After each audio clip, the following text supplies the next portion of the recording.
বাংলাদেশের সংখ্যালঘু হিন্দুদের উপর চলতি বর্বর আক্রমণ ও নৃশংস হত্যালীলার প্রতিবাদে শনিবার বাংলাদেশের সংখ্যালঘু হিন্দুদের উপর চলতি বর্বর আক্রমণ ও নৃশংস হত্যালীলার প্রতিবাদে শিলচরে মোহাম্মদ ইউনুসের কুশপুতলিকা পড়ল বিজেপি যুব মোর্চা সংগঠন।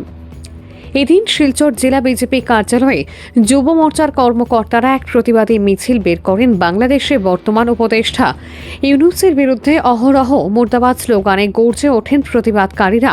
পরে ক্লাব রোড পয়েন্টের সামনে জড়ো হয়ে ইউনুসের কুশপুতলিকা পুড়িয়ে প্রতিবাদ ও ক্ষোভ উগরে তোলেন তারা।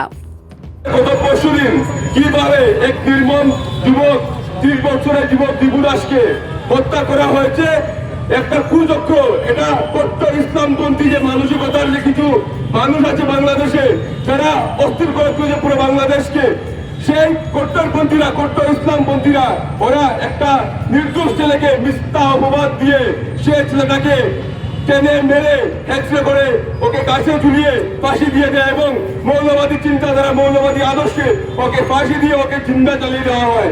সেটা কিন্তু বাংলাদেশের প্রথম না, বাংলাদেশের তার আগে অনেকবার কিন্তু আমরা সেই ঘটনা আমরা দেখেছি। বাংলাদেশে বছরের পর বছর ধরে এভাবে হিন্দু বিতন্ত্র চলছে। শুধু হিন্দু বললে আমি ভুল বলবো, হিন্দুর সাথে বৌদ্ধ, খ্রিস্টান, জৈন যারা মাইনরিটিতে আছে সবাইকে কিন্তু ঠিক তেমনই ভাবে হত্যা করে চলছে বাংলাদেশি মৌলবাদী সরকার। আমরা কিন্তু তার বিরুদ্ধে আজকে প্রতিবাদ করতে এখানে আসছি। আমরা আজকে এখানে প্রায় 500-র উপর ছেলেরা আমরা আছি, কিন্তু আমাদের সেই চিন্তাধারার মধ্যে আমরা আনতে লাগবে। আমরা কিন্তু আমাদের এক অঞ্চলের মানুষকে সজাগ করতে হবে, এক অঞ্চলের মানুষকে বুঝাতে হবে যে কিভাবে কট্টরপন্থী মুসলমানরা আমাদের পার্শ্ববর্তী দেশ বাংলাদেশকে একদম শেষ করে দিচ্ছে। একবারে আমাদের হিন্দু থেকে শুরু করে যে বৌদ্ধ খ্রিস্টান ভাইরা আছে, মহিলাদের কিভাবে হেনস্থা করছে বাংলাদেশে, এবং সেই বিচারধারা কিন্তু আমাদের এত অঞ্চলে কিন্তু কিছুটা হলে ছোঁয়া লাগছে। তার জন্য কিন্তু আমি হুঁশিয়ার করে দিতে চাই সেই মৌলবাদী চিন্তাধারার মানুষদেরকে, যারা বর্তমানে আসামি অনেক আছে।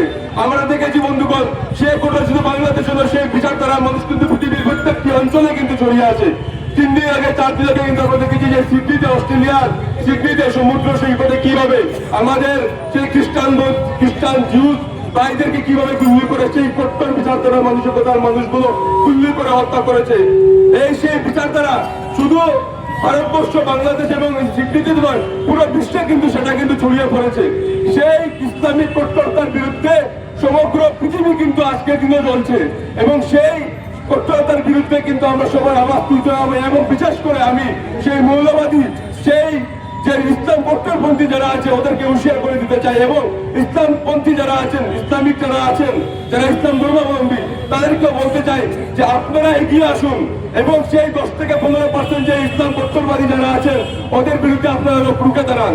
কোনো মানুষ যদি আজকের দিনে ইসলামের বিরুদ্ধে কথা বলে বা কোনো কুফতার ব্যাপারে কথা বলে, ওর এগেইনস্টে ফতোয়া জারি হয়, কিন্তু সেই সব কট্টরপন্থী ইসলামপন্থী যে টেরোরিস্টগুলো আছে, যারা হিন্দু থেকে শুরু করে প্রত্যেকটি ধর্মাবলম্বী মানুষদেরকে হত্যা করছে দিবালুকে, ওদের বিরুদ্ধে কিন্তু কোনো ফতোয়া হয় না, ওদের বিরুদ্ধে কিন্তু কোনো আওয়াজ তুলে না।